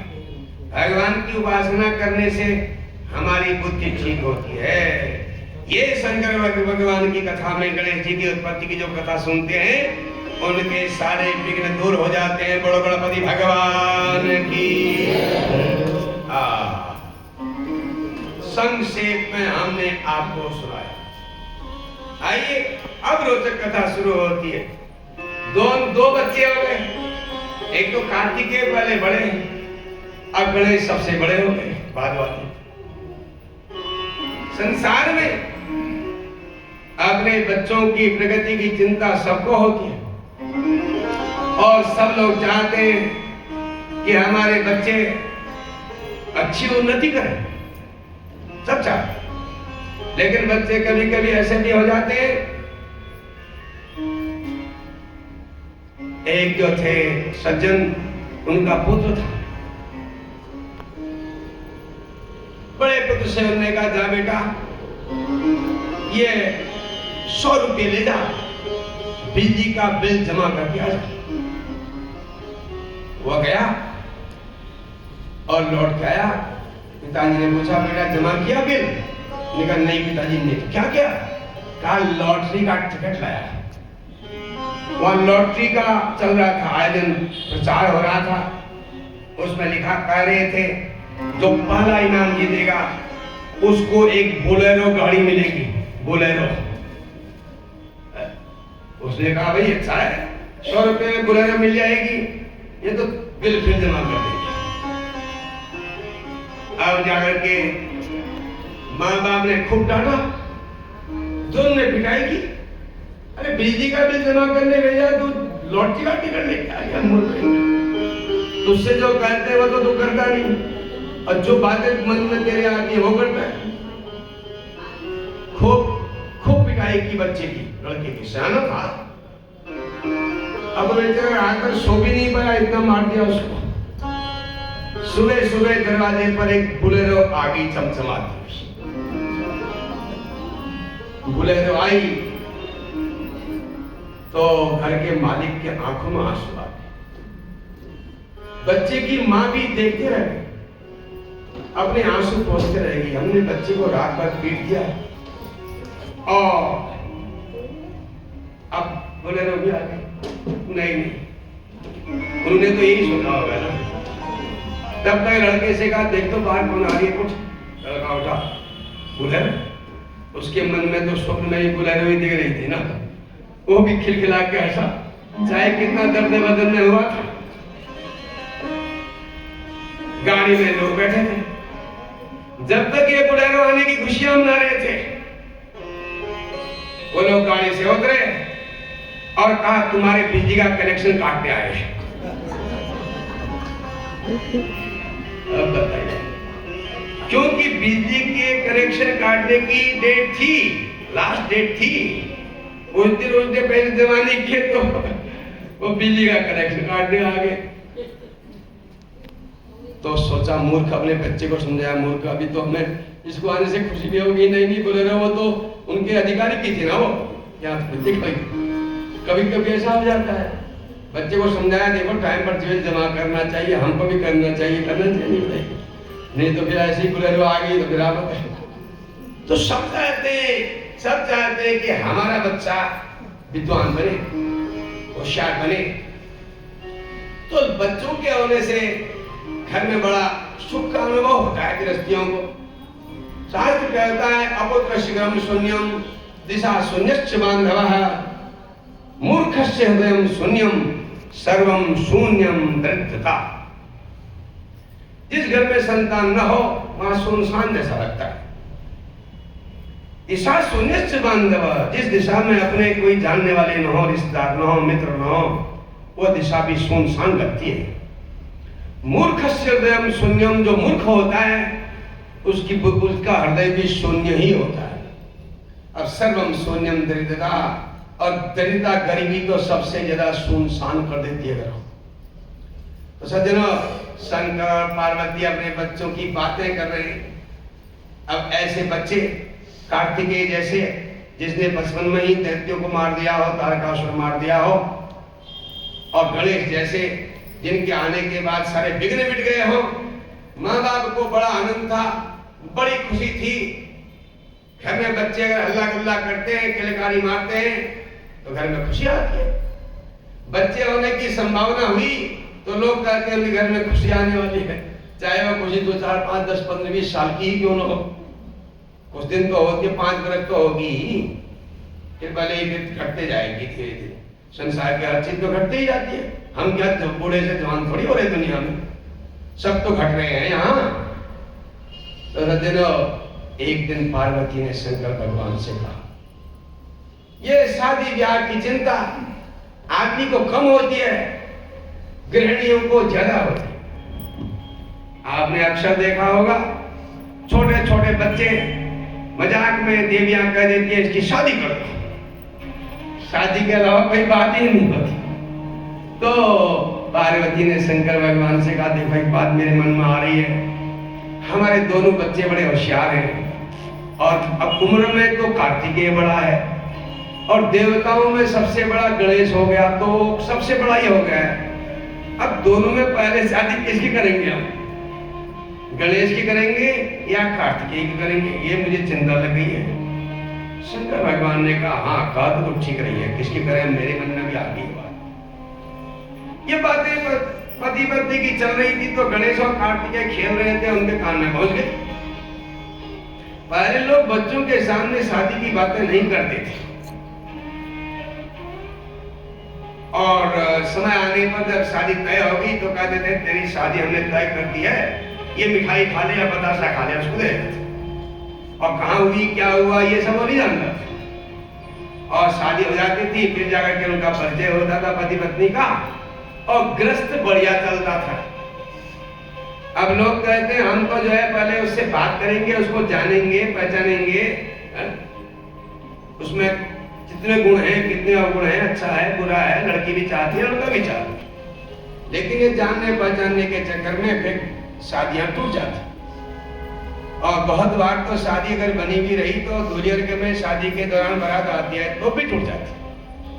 कहीं कहीं शादी के 2-3 दिन में टूट जाती। सोचो जरा, पहले कोई देखते नहीं थे एक दूसरे को, कोई किसी का इंटरव्यू नहीं लेता था, और तब गृहस्थ बढ़िया चलता था। अब सब होने के बाद ऐसा गड़बड़ क्यों हो गया है? क्योंकि चाह बढ़ गई है, चाह। लड़की चाहती है पति से मेरे को जीवन भर सुख मिले, और लड़का भी चाहता है, दोनों चाहते हैं, एक चाहेगा दूसरा भी चाहेगा। तो भगवान की भजन की चाह नहीं बढ़ती, धन दौलत रुपये की चाह बनती है। चाह बढ़ती। तो दोनों बच्चों ने सुन लिया और दौड़ के आए गणेश जी का, पहले तो मेरी शादी होगी क्योंकि मैं बड़ा, हर काम में पूजा मेरी होगी। कार्तिकेय ने कहा माँ ये तो उम्र में मुझसे छोटा है ना, और पहले तो मेरी होनी चाहिए, चाहे सबसे पहले पूजा इसकी होती है, लेकिन पहले शादी मेरी होनी चाहिए। अब दोनों झगड़ने लगे। पार्वती ने कहा देखो मैंने ठीक कहा नहीं कहा, ये कितना खतरा पैदा हो गया अभी। शंकर भगवान ने कहा कौन कर रहा है तुम्हारी शादी? अभी शादी की तो कोई बात ही नहीं है भाई, जब शादी होगी तुमको हम बताएंगे और हम हिसाब से ही करेंगे, तुमसे पूछ के नहीं करेंगे। हम तुमको बताएंगे किसकी शादी होने वाली है, वही तुमको मानना पड़ेगा, क्योंकि हम तुम्हारे माँ बाप हैं। जैसे हर चीज तुम्हारी मानते हो ऐसे विवाह वाले विषय पर भी बात माननी हो। बच्चे थे मान गए, खेलने चले गए। अब शंकर पार्वती सोचते रहे अब पहले पूजा किसकी, शादी किसकी करें। एक बार शंकर और पार्वती ने ये तय कर लिया कि अब शादी के लायक बच्चे हो गए हैं। कदाचित समये स्थित्वा समाहूय स्वपुत्रकौ कथयामासुस्तत्र पुत्रयोः पितरौ तदा। एक दिन दोनों पुत्रों को शंकर और पार्वती ने अपने पास बुलाया। उन्होंने एक निश्चय कर लिया था शादी पहले किसकी करेंगे, इनका आपस में अशांति न हो, इनके मन में बेचैनी न हो कि पहले उसकी कर दी पहले मेरी नहीं की। तो उन्होंने एक नियम बना लिया और दोनों पुत्रों से कहा पुत्रों अब हम तुम्हारी शादी करना चाहते हैं, लेकिन शर्त यह होगी तुम दोनों पुत्रों के लिए, क्योंकि तुम्हारे दोनों बेटे हो हमारे लिए बराबर हो, इसलिए पहले शादी उसकी करेंगे। यस्यैव पृथ्वीं सर्वां क्रांत्वा शीघ्रमुपाप्यते, जो सारी पृथ्वी की परिक्रमा करके पहले घर जाएगा उसी की शादी होगी। अब गणेश जी को तो थोड़ा सा चिंता लगने लगी। तुम अपनी तैयारी कर लो, अभी सोच लो, अब कुछ दिन बीच में मिले होंगे ना, अभी सोचो। चाहते तो उसकी करेंगे जो परिक्रमा करके आए। अब कार्तिकेय तो बड़े खुश हो गए, उनका वाहन है मोर। उन्होंने कहा थोड़ा थोड़ा भी उड़ेगा तो मैं परिक्रमा कर ही लूंगा पृथ्वी की, तो शादियां पहले मेरी ही होती है। ये शादी का चक्कर ऐसा है, जिसकी हो गई वो भी दुखी और जिसकी नहीं हुई वो भी दुखी। वह इसलिए दुखी होता है कि मेरी नहीं हुई, वह इसलिए दुखी है कि उसकी हो गई। तो बड़ी समस्या है। अब गणेश जी ने कहा चलो जांच करते हैं। गणेश जी का वाहन होता है चूहा। गणेश जी बैठ गए चूहे में और उसको दौड़ाया तो चुंगी तक जाके वो लुढ़क गए। थक गया ना चूहा, फिसला, गणेश जी भी लुढ़क गए। गणेश जी का चल घर चला, तेरे बस का नहीं है। घर आए, मन में सोचा 1 किलोमीटर भी दौड़ा नहीं सकता इसको, अब सारी धरती घुमाऊंगा, फिर मेरी शादी होगी, और शादी क्या होगी, मैं तो तब तक बूढ़ा ही हो जाऊंगा। गणेश जी चुपचाप बैठ गए। अब एक दिन महाराज ने कहा बच्चों हमने तय कर दिया, जाओ परिक्रमा करने के लिए तुम दोनों तैयार हो। कार्तिकेय तैयार हो, अपने मोर में बैठे और चल पड़े। गणेश जी बैठे आराम से। गणेश जी ने क्या किया, वो नहाने चले गए नदी में, नहा धोकर के आए और अपने माँ बाप के लिए आसन बिछाया। 2 आसनों में माँ बाप को बैठा दिया। अब बैठो। आपने कहा ये क्या करने वाला है पता नहीं, वो तो चले गए आपने घूमने के लिए, परिक्रमा करने के लिए, ये हमें आसन में बैठाने में लगा है। देखो ये बुद्धि की बात है। बुद्धि, जिसकी बात बुद्धि होती है वो सबल होता है। ताकत चाहिए, ताकत होनी चाहिए, लेकिन बुद्धि भी होनी चाहिए। संसार की बात है ये, संसार की थी। अब ताकत है और बुद्धि नहीं है, फिर क्या फायदा। एक पंडित जी ने अपने, उनके 2 बेटे थे, उन्होंने देखा अब मर जाएंगे, इन बेटों को हिस्सा कर देते हैं, बांट देते हैं और इनकी जांच करते हैं, अपनी संपत्ति की इनको सौंपेंगे और इनको बताते हैं कि भाई कौन होशियार है। बड़ा होशियार होगा तो छोटा उसका कहना मानेगा, छोटा होशियार होगा तो बड़ा उसका कहना मानेगा। अभी तक तो हमसे पूछ के करते थे, अब ऐसे करना पड़ेगा। उन्होंने अपने दोनों बच्चों को बुलाया भारी भारी और उस जमाने का एक चांदी का सिक्का दिया, 1 रुपया। बड़े से कहा ले तो अपना घर कर ले, मैं देखने आऊंगा जब तेरा घर बन जाएगा, मुझे बता देना। और छोटे से कहा तू भी अपना घर बन ले, ये मकान तेरा, वो मकान उसका, 2 मकान थे, 2 घर। अब बड़े वाले ने कहा ठीक है, तो ठीक है पिताजी, आप आ जाना मेरे घर में, भर जाएगा देखने के लिए, मैं प्रतीक्षा करूंगा, यहीं पर तो आप हैं, उसमें क्या है, मैं बुलाने आऊंगा, आप आ जाना। पिताजी ने कहा हाँ मैं आऊंगा। उसने 1 पैसे का बेलचा लिया, 1 पैसे का फावड़ा लिया, 1 पैसे की गेटी खरीदी, रस्सी खरीदी। उस जमाने में 1 पैसे के मजदूर मिलते थे, अब तो सच नहीं लग रहा है। हमने भी जब यजमानी शुरू की पंडिताई 17 वर्ष की उम्र से, तो 1.25 रुपए के पाठ मैंने बहुत किए हैं। यजमान जी घर में जाओ, यजमान बड़े खुश होते थे और कहते थे आज पंडित जी आए हैं, इनके लिए घी लाओ, घी। तो पंडित हम अपने हाथ से भोजन बनाए चूल्हे में, सारे वस्त्र उतार करके, एक धुली हुई धोती पहन करके पाठ करें आधा 1 घंटे तक और 100 रुपया तक खिलाने। फिर बाद में 2.25 मिली हमी को, फिर बाद में 5.25 मिली, फिर 10.25 मिली, फिर 20 जब मिली तो हमने कहा हम तो रोया हो गए, 20 दिन देखिए। तो देखिए उसने सामान सब मंगा दिया और मजदूर लगा लिए 1-1 पैसे के रोज, और 2-4 मजदूर लगाए और कहा भाई सोचा पैसे भरेंगे घर, उसने अपनी दिमाग में लगाया ना। उसने कहा ये सारे कमरे को मिट्टी से भर देता हूँ और काय से भर करना तो बड़ा मुश्किल है ना, घर को काय से भरूंगा, 1 रुपये में क्या भरेगा ऐसे। मजदूर लगाए और मिट्टी बेलचों से फावड़ों से खोद खोद करके लेबर भरे जा रहे हैं कमरे को, घर को। इतना कर दिया कि खिड़की से ही बाहर को मिट्टी गिर रही है, कोई छेद भी नहीं रखा। पिताजी ने कहा अच्छी तरह भर के दिखाओ, पूरा भर दिया। भाड़ा जो था घर के अंदर बर्तन वर्तन सब बाहर लगा लिया, चूल्हा बाहर लगा लिया। अब देखा था पिताजी आएंगे देखेंगे कि मैंने घर भर दिया। मन ही मन बड़ा खुश था, मैंने 1 रुपया पूरा घर भर दिया। अब बताइए पिताजी को सब खबर थी। अब दूसरे लड़के की बात अलग थी, छोटे। पिताजी 2-3 दिन में घूमते घूमते लाठी लेके बूढ़े थे ना 80 वर्ष के, उसकी तरफ आए खांसते हुए। कहा बेटा तूने घर भर दिया। पिताजी का 3 दिन से बाहर पड़ा हूं, आप आ जा रहे देखने के लिए। क्यों? कहा घर भर दिया है, देखो। पिताजी गए, अब लाठी खिड़की में बजाया, मिट्टी बाहर आ रही थी। रोशनदान पर बजाया, वहां भी खुद था। दरवाजे बिल्कुल टाइट से, कहीं से कोई अंदर जाने का रास्ता नहीं था। भर दिया बेटा? हाँ पिताजी भर दिया। शाबाश मेरे बेटे, तूने अच्छा भरा। अब मन ही मन सोचने लगे 1 रुपये में घर भर तो दिया, अब 10 रुपये घर ठीक करने में लगते। इस मूर्ख को देखो कितना मूर्ख है, इसको यह होश नहीं रहा जब घर से मिट्टी खाली करेंगे तो 10 रुपये लगेंगे। जब उन्हें पेट थपथपाए, क्योंकि वो परीक्षा थी। परीक्षा में ऐसा थोड़ी कहा जाता है तुमने सही लिखा गलत लिखा। शाबाश बेटा, खुश हो गए, खुश हो गए। मैंने भर के दिखा दिया पिताजी को आखिरी रुपये में घर। कब अपने मोछों में ताव देने लगा। अब पिताजी लाठी लेके दूसरे बच्चे के पास गए। आओ पिताजी, आओ। पिताजी अंदर आए।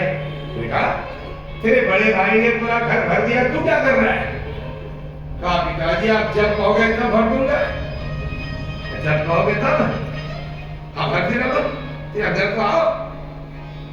वो यहाँ से अपने खादी की दुकान में गया, सदर बाजार में चौराहे में है ना खादी की दुकान। वहां से 2 बैठने के आसन ले आया, 1-1 पैसे के सुंदर ऊनी आसन। एक में खुद बैठ गया, पिताजी के बैठने के लिए बढ़िया आसन दिया। अब वहीं से बढ़िया सुगंधित धूप ले आया और दिया जला दिया। उसने माचिस भी लड़की ने दिया जलाया और धूप जलाई। शाम को अंधेरा हो रहा था, अंधेरा शुरू ही हुआ था। कहा बेटा घर को निगाह बेटा दी भर तो दिया। कैसे? अरे ये उजाले से पूरा घर भरा है, देखो खिड़की से बाहर की छलक रहा है, इस सुगंध से पूरा घर भरा है। अब शाबाश बेटा शाबाश, तुझे पता नहीं है तेरे बड़े भाई ने कैसा घर भर रखा है। बेटा ये जांच कर रहा था मैं तुम दोनों की, तुम मेरी जांच में पास हो गए हो और बड़ा फेल हो गए। अब तुम्हारा बड़ाई है उसका ख्याल करना पड़ेगा। वो बुद्धि का तो बिल्कुल मंद बुद्धि पालन पड़ा मुझे। आज तक ठीक लगता था, अब पता चला ये तो मंद बुद्धि है, इसमें समझ नहीं है, ये है अलग की। तो गणेश जी ने स्नान किया, स्नान कर करके आए, अपना तिलक चंदन लगाया, माँ बाप को बैठने के लिए आसन दिया, आसन में बैठा करके आगे से बर्तन लाके उनके पांव धो दिए, पांव धो करके उनके पांव धोए हुआ जल अपने सिर में छिड़का, अपने आचमन भी किया। उसके बाद उनको तिलक चंदन लगाया, माला पहनाई, आरती उतारी धूप बत्ती करके। आरती करने के बाद हाथ में फूल लेकर के 7 बार परिक्रमा की, 7। उसके बाद परिक्रमा पूरे होते ही माँ बाप के चरणों में दंडवत किया।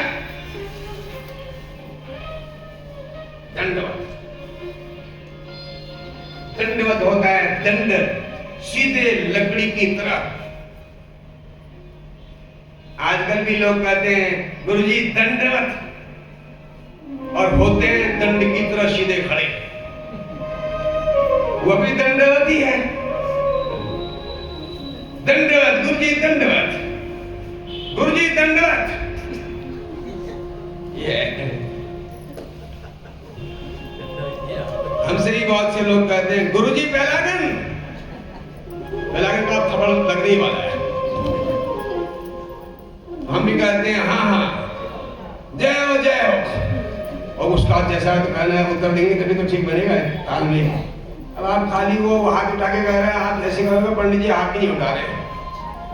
तो दंडवत का मतलब होता है दंड की तरह सीधे हो जाना जमीन में। दंडवत अभी भी लोग करते हुए खड़े खड़े दंड की तरह खड़े रहते, समय बदलते रहते। तो देखिए गणेश जी ने कहा हो मातर भो पितस्त्वं मे शृणु मे परमं वचः विवाहश्चात्र कर्तव्यो परमशोभनो मम। पिताजी मुस्कुराते हुए हंसते हुए खुश होकर के,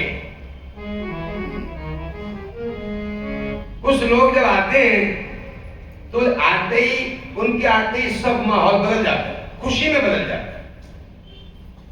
और कभी कभी कोई ऐसे लोग कह जाते हैं आइए गणेश जी कथा पे, तो गणेश जी का जो था हंसते हुए उन्होंने कहा अब मेरा विवाह कर दीजिए, अच्छी मेरी शादी कर दीजिए, बढ़िया शादी। शंकर पार्वती के मुंह की तरफ देख रहे हैं, पार्वती शंकर की मुंह। ये क्या कर रहा है?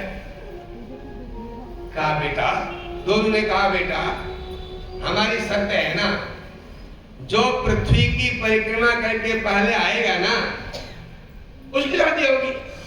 ऐसी थोड़ी जाती है शादी कोई, वो शर्त है, इसलिए तुम परिक्रमा करके आओगे तो तुम्हारी शादी होगी।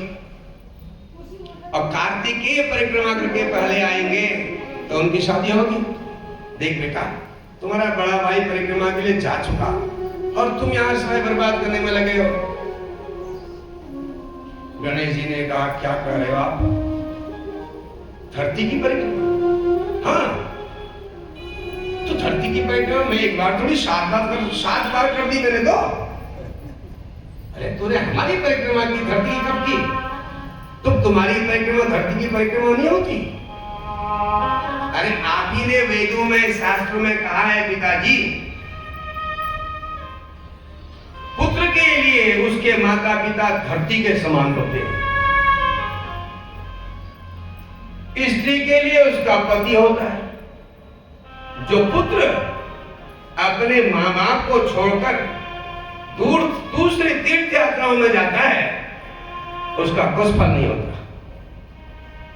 या कोई स्त्री अपने पति के बिना, पति की इच्छा के बिना तीर्थ यात्रा करती है, उसका भी कोई फल नहीं होता। दोनों की बात होगी ना, पुत्र के माँ बाप और पत्नी की स्त्री। तो महाराज आप तो मेरे सब कुछ हैं, आप धरती भी हैं, आप सूर्य भी हैं, आप चंद्रमा भी हैं, आप सब कुछ हैं। आज एक काम करो, जो वेदों में शास्त्रों में आपने कहा है कि पृथ्वी की परिक्रमा का फल माँ बाप की परिक्रमा करने से मिलता है, या तो इस बात को मिटाओ, वेदों से हटाओ, या मेरी शादी करो। अब शंकर पार्वती देखते रह गए।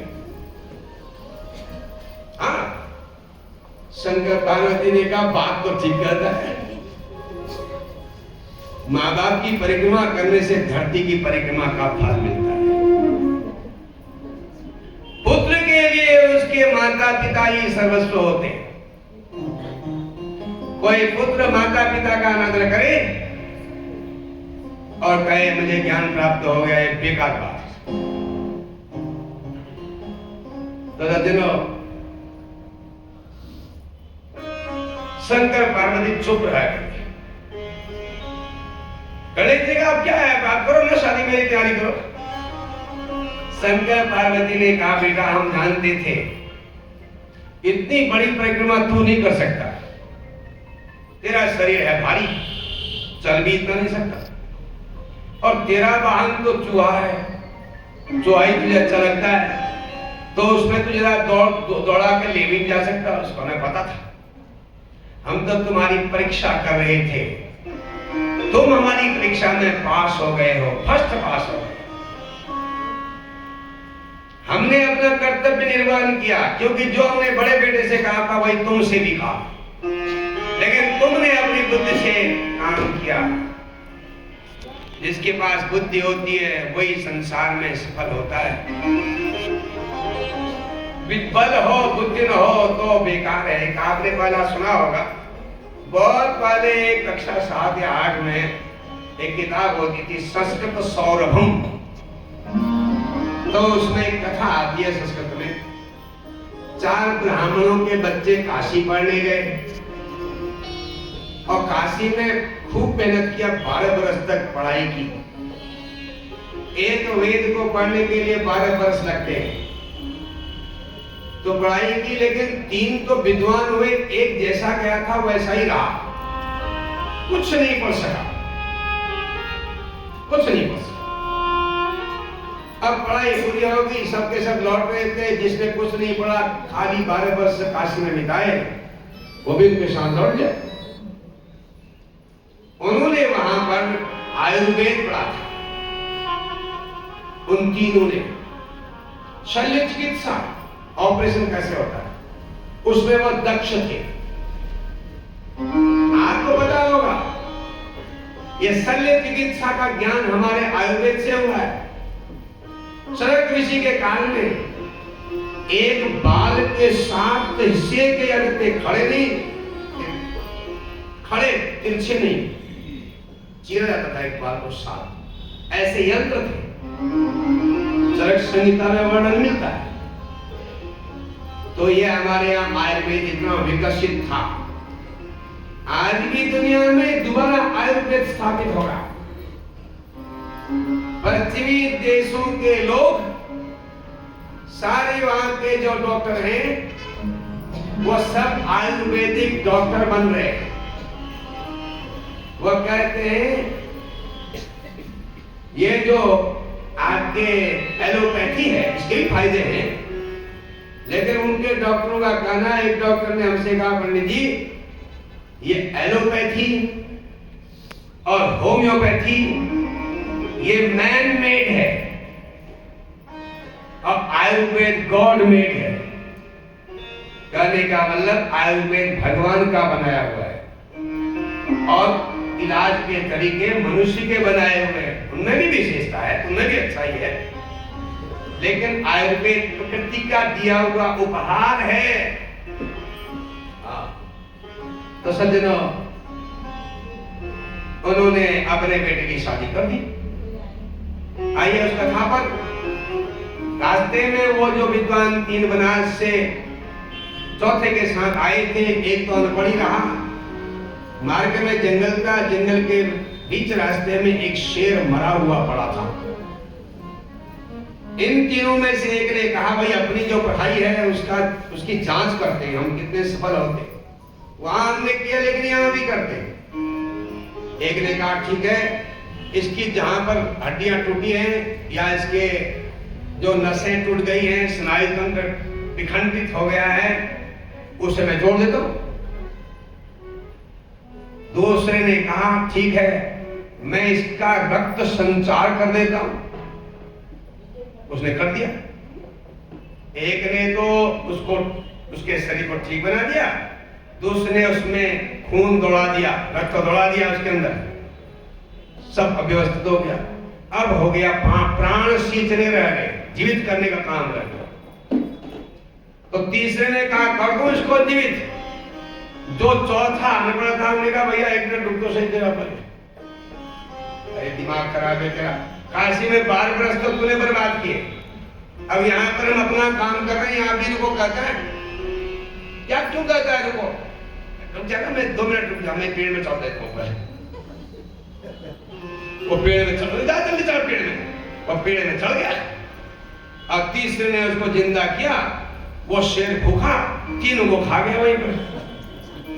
अब विद्वान तो थे लेकिन अकल नहीं थी, बुद्धि नहीं थी। निर्बुद्धि स्तुतो बलम, जिसके पास बुद्धि न हो उसका बल क्या करे। इनकी जो है, अब यहाँ पर शिव पुराण में जो है, शिव महापुराण में कहाँ शादी करनी चाहिए, कैसी शादी करनी चाहिए, ये भी बताया, कैसी कन्या होनी चाहिए। क्योंकि कन्या आप घर में लाएंगे, वो व्याख्यान नहीं करेंगे, उसको करने में बड़ा खतरा है। अभी तो पहले जो थे लोग उसके पांव भी देखते थे, उसकी अंगुलियां भी देखते थे, उसके चलने को देखते थे, कैसे चलती है, धीरे धीरे चलती है, या धीरे धीरे बिल्ली की तरह चलती है। क्योंकि सारा तो कारोबार, सारा दारो मदार तो स्त्रियों के हाथ में है ना, पुरुष के हाथ में कुछ नहीं है। हाँ, ये प्रकृति में भी दिखता है। सारा कारोबार, सारी व्यवस्था स्त्रियों की है। लोग कहते हैं पंडित जी जहां देखो स्त्रियां दिखती है, भागवत कथा हो स्त्रियां ज्यादा होती है, मेला हो स्त्रियां दिखती है, मंदिर हो स्त्रियां दिखती है। ये मत समझना यहीं दिखती है, दुनिया में दिखती है। आप कहीं जाइए, किसी संप्रदाय में जाइए, ज्यादातर देवियां ही होंगी। और छोड़िए, बाजार में पर्स लेकर के स्त्रियां ही दिखती है, दिखती है नहीं बताइए? सब जगह स्त्रियां ही स्त्रियां, क्योंकि स्त्रियों के बिना संसार की व्यवस्था होती ही नहीं, ये हमारे साथ जानते हैं। हाँ, लोग कहते हैं कि भाई जो है स्त्रियों की कोई कदर नहीं है, ये नहीं है धर्म। अरे सनातन धर्म में देखिए, सारा वर्ण में सारा विस्तार से वर्णन किया गया है। यहाँ भगवान विष्णु है तो वहां जो है लक्ष्मी जी है। लक्ष्मी जी को ज्यादा लोग पसंद करते हैं कि विष्णु को? बताओ। लक्ष्मी, सब लक्ष्मी लक्ष्मी ही कहते, और लक्ष्मी के चक्कर में इतने पागल हो गए, आपने कह दिया लक्ष्मी ना। आपको बताएं, एक सेठ जी जो थे उनके पास पैसा तो बहुत था, और लेकिन जाते थे साइकिल पे जहां जाना। उनका जो पर्सनल असिस्टेंट था, उनका जो सहायक था, उसने कहा सेठ जी अब आप कार खरीद लीजिए। उन्होंने कहा कार खरीदना ठीक नहीं है। क्यों? कहा वो ड्राइवर जो है ना पुर्जे चोर के भेज देते हैं। अरे आपको साथी रहना, जब आप कार चलाओगे आप साथी रहना, जब ड्राइवर बैठेगा, और सुनाई देना ही मत। ये तो ठीक बात, ले ले ले, हाँ ले ली गाड़ी। बढ़िया गाड़ी ली। अब जहां जाए साथ में बैठे और ड्राइवर गाड़ी चला रहे और देखते रहे। वो मोड़ में मुड़े तो पूछे क्या कर रहा है, वो खतरा है भाई, क्या करने कहा, ये मोड़ है महाराज, यहाँ पर बेल्ट है इसलिए मोड़ रहा। ब्रेक लगा हुए तो क्या कर रहा है, अरे महाराज वो गाड़ी आगे से आ गई ना इसलिए रोकना पड़ता है। अच्छा अच्छा ठीक है ठीक है। वो सोचते थे सब टाइम गड़बड़ी कर रहा हूं, हर समय देखें, बड़े नजर लगा के देखें कहीं कुछ गड़बड़ तो नहीं करेगा, कोई पुर्जा तो नहीं निकाल के, परेशान। अब एक दिन ऐसा हुआ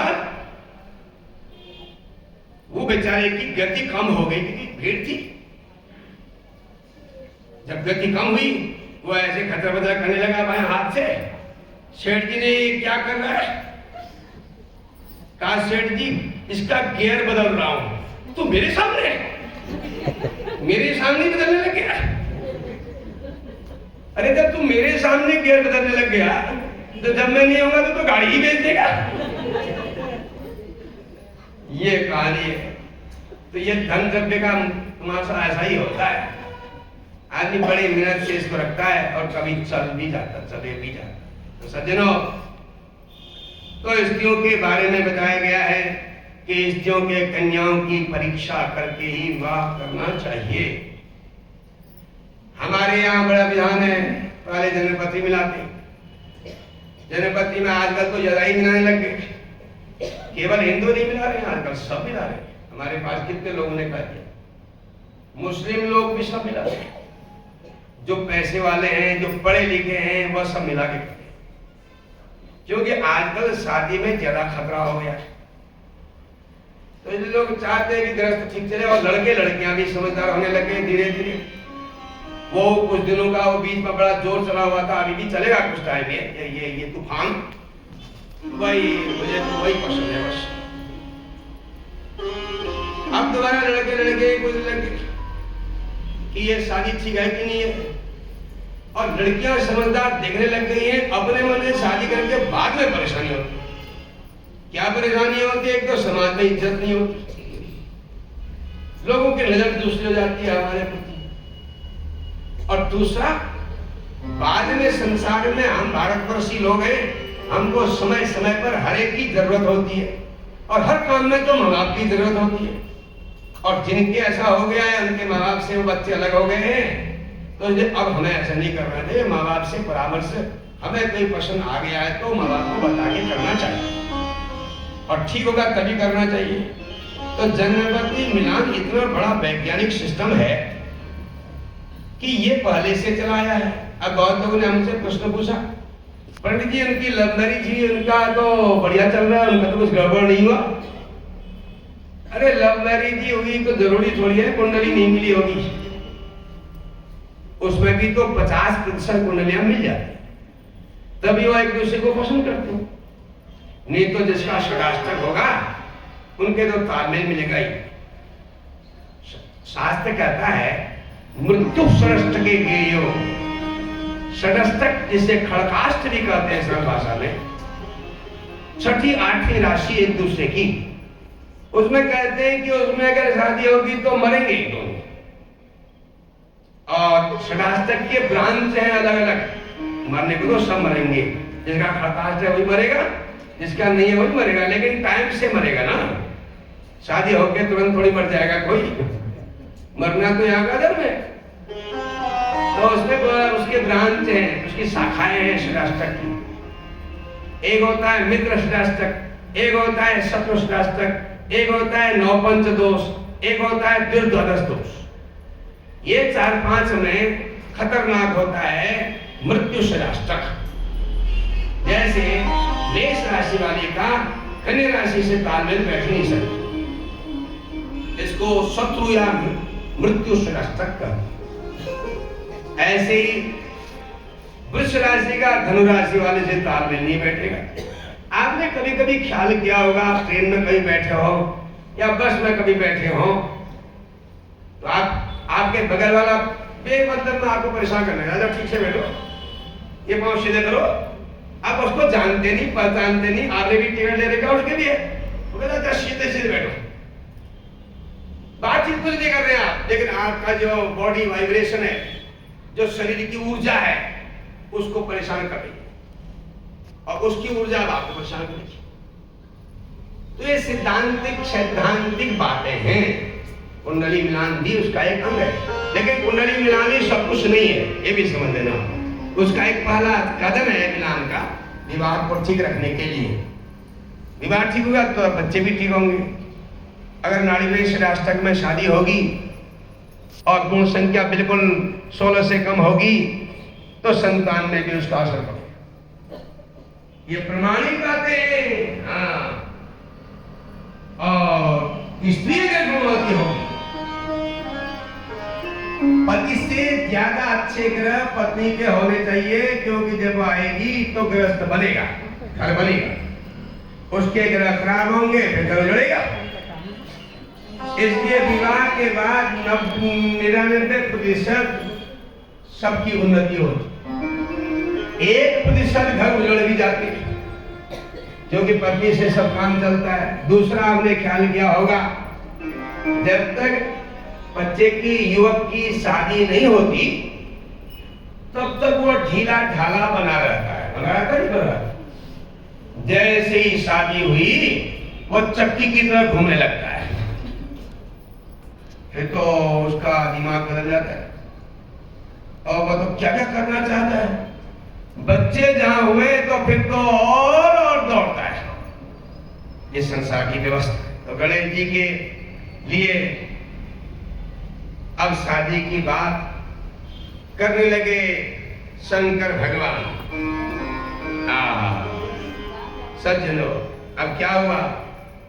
एतस्मिन् अंतरे तत्र विश्वरूप सुते उभे सिद्धि बुद्धि इति ख्याता ख्याते सर्वांग सुंदरे शुभे। विश्वरूप की जो पुत्रियां हैं, जिनका नाम सिद्धि और बुद्धि है, इन दोनों के साथ गणेश जी का विवाह तय हो गया।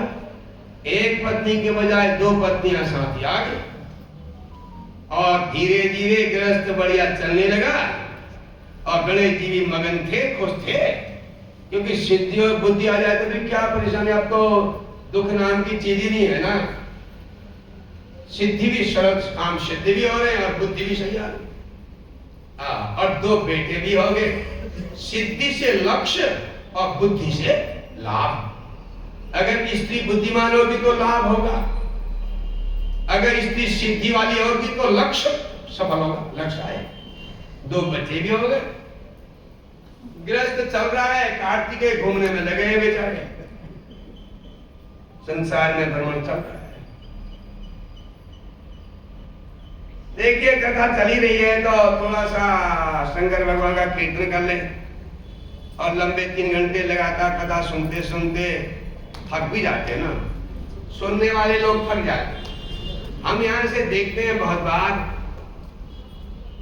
ये भागवत के बड़े फायदे होते हैं, लेकिन लोगों को पता नहीं। जिनको पता है वो जरूर आते हैं। अब जिनको पता ही नहीं है क्या है, वहां खाली गपशप हो रही है और जो है बैठे हैं चुपचाप लोग, ये तो बढ़िया लग रहा है। इसके बड़े फायदे होते हैं। उनमें एक फायदा ये होता है, किसी घर में बहुत काम हो, किसी बहू ने बहुत काम करना है और भागवत हो तो सासू कहते हाँ जाओ जाओ, आज यहाँ आकर के थकान हो रही है तो नींद निकालो। क्योंकि भगवान की कथा ऐसी होती है, इसमें मन लग गया तो नींद आ ही जाती है। यही नहीं होता, सब जगह हमने तो बहुत बार देखा है। हम इस दृष्टांत को बार बार भी कहते हैं। एक सेठ जी कभी कथा नहीं सुनते थे, उनकी पत्नी सुनती थी, क्योंकि पत्नियां ज्यादा सुनती हैं, वो हर काम में आगे रहती है। तो उन्होंने अपने पति से कहा जाओ तुम भी सुनाओ ना, समन्वय परिवार में वहां हो रही है कथा। पति ने कहा तू सुनी रही है, 2 जने क्या करेंगे, एक ने सुन लिया काम हो गया ना। मैं अपना सुन रही हूँ, तुम अपना सुन के आओगे जाओ। वो पीछे पड़ गई, वो आ गए। अब सेठ जी की कपड़े की दुकान थी, यहाँ आए, दूध से से सेठ जी के पीठ में झपकी लग गई। झपकी लग गई तो ऐसे सोने का मौका नहीं मिलता। कथा सुनते सुनते अच्छा लगा, फिर नींद। सेठ जी के 500 रुपया मीटर। हमने मेरे पास इतने नहीं है। कितना दोगे तो बताओ।